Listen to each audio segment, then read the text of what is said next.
गैर कानूनी अफगान शहरियों की वतन वापसी का सिलसिला जारी है। रोज़ाना हज़ारों गैर रजिस्टर्ड अफगान शहरी बजरिया तुरखम और चमन बॉर्डर अपने वतन वापस जा रहे हैं।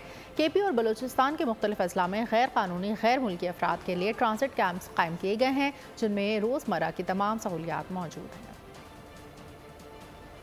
इसी पर बात करने के लिए हमने रब्ता किया है अपने स्पेशल कॉरेस्पॉन्डेंट सलमान अवान से। जी सलमान अवान।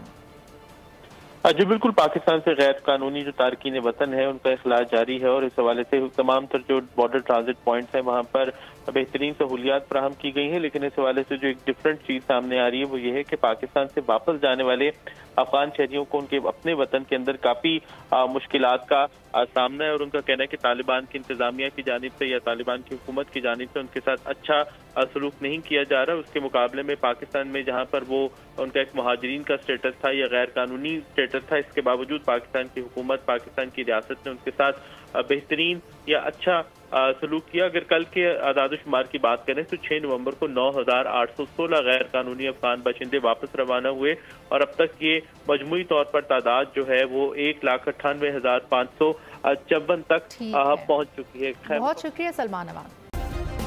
सब्सक्राइब करें और बेल दबाएं ताकि कोई खबर रह न जाए।